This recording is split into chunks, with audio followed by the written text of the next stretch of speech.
would be honored if you would join us. Greetings and welcome to another YouTube episode of Film Stories with me, Dan Cooper. And in case you hadn't heard, it's a banner week here in the world of movies, and I've been celebrating regularly by playing air guitar. That's because the third Bill and Ted movie, titled Bill and Ted Face the Music, has finally been confirmed. The movie's been in some kind of development for years and years, and its two chief stars, Alex Winter and Keanu Reeves, did appear back in March, kind of semi-in character in a promo video to confirm that the film was going into production. It looks like we might actually, hopefully make a movie this summer. Bill and Ted 3. Face the Music. But with this week, though, comes the news that really punctuates that announcement, that being that the film is now funded. Because, Alex Winter's spoken in the past about studios just not jiving with the idea of a third instalment. And although, as I said, the film was announced in March, it's only last summer that Keanu Reeves said there was a good chance it would never happen, as financing was proving really difficult. The March announcement stated that a summer shoot was happening, and now, with the announcement that the film has attracted a lot of high-profile financing, including Warner Brothers for the UK territory, it looks like it really is happening. So there's the news from this week about Bill and Ted, and I have to say I'm rather excited. The whole concept of belated sequels is a kind of mixed bag. Indiana Jones and the Crystal Skull is often held up as the standard of why you should never go back after a prolonged absence, but for every Crystal Skull, there's a Blade Runner 2049 or even a Tron Legacy, films that have merits. Tron Legacy had been a film, well, both of those films, Blade Runner 2, a film that I'm sure I will cover at some point. Having once seen Keanu Reeves play bass live, not for the Wild Stallion, sadly, but I can confirm that he had definitely yet to come up with the song that will bring peace to the world. That, of course, being the premise of the second film, Bogus Journey. And so it looks like that's where they'll pick the plot line up in the third film. My only issue with the idea of a belated sequel is tone. One of the greatest things about the first two Bill and Ted films is their sincerity.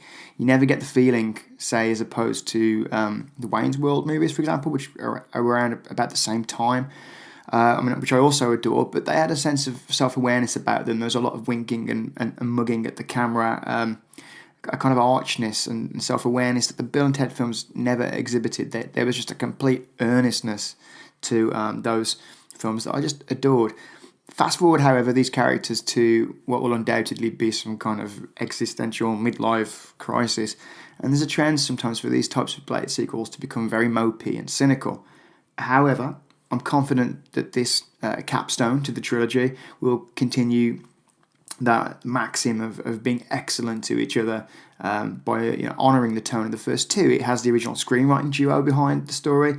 Let's hope life has treated them kindly in the intervening years then, and that same positivity and earnestness wins out. So let's celebrate the real kind of official announcement. Bill and Ted 3 is happening by jumping in a San Dimas phone booth and taking a jump back in time for a mini-film story on how the first film came to be. The concept for Bill and Ted's excellent adventure was originally conceived by two writers, Ed Solomon and Chris Matheson, as part of an improv class they were in at UCLA. And the time travel aspect of the film was reportedly just going to be one sketch within a wider skit-based film, until they were advised by Matheson's father to take that one element and develop it into the major plot of the movie. And by the way, this wasn't just a throwaway suggestion by a gushing parent. Matheson's father was Richard Matheson, who is the author of I Am Legend. Enough said, that's the kind of advice that you probably take in that case. And take it they did, and that became the plot of the film. By the time the script landed at director Stephen Herrick's door, he claimed in an interview with The Guardian that it had become the most widely read script in Hollywood at the time. Even though that may have been the case, though, it proved difficult to finance, although eventually it was shot for $8.5 million, and that budget was put up there by, although it scared off a few studios, the budget was put up by DEG, which is the production company, a fairly short-lived production company, of Dino De Laurentiis, the legendary Hollywood producer. He agreed to finance the film then. Now, Herrick cited Monty Python's Holy Grail as an influence, and you can clearly see that. In fact, Herrick even hired the film's production designer, Roy Forge Smith, for Bill and Ted. And they shot in 8 weeks, and they shot quickly. For example, in the scene when Napoleon wanders around the water park in San Dimas, they didn't even have time to close the water park. Close-ups, Herrick says, in the close-up shots they paid for extras, but anyone you see in the distance in that whole sequence is an actual water park customer. In 1988, whilst they were in post-production, a significant problem arose when DEG, the production company, went bankrupt. In a notable aside here, a rather interesting casualty of that bankruptcy would be a project that, in its then form, was reportedly a version of Total Recall that was being developed starring none other than Patrick Swayze.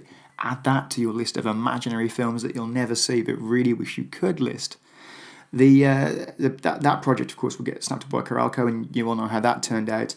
Bill and Ted's Excellent Adventure was saved, though. It looked for a while like it might go straight to TV, but when the producers previewed a rough cut around Hollywood, it was eventually picked up by Orion Pictures and Nelson Productions in a co-financing agreement. Orion got the theatrical rights, Nelson got the home video rights. The film was and proved to be a really fruitful investment for both companies because, in Sarik's words, it became the sleeper hit of the summer, taking $44 million domestically from that $8.5 million budget. And there you go then. The film was birthed into life, and its threequel even is on the way to us and will arrive, if everything goes to plan, in 2020. So, until that point, be excellent to each other. You can find us on Twitter at Film Stories Pod. You can find us on Facebook at Film Stories Online. You can find the website filmstories.co.uk, where there's news up every day, and you can find links to our print magazine. Film Stories print magazine, the jewel in the crown. We're very, very proud of it. Please do go and take a look. That's all from me. Bye-bye.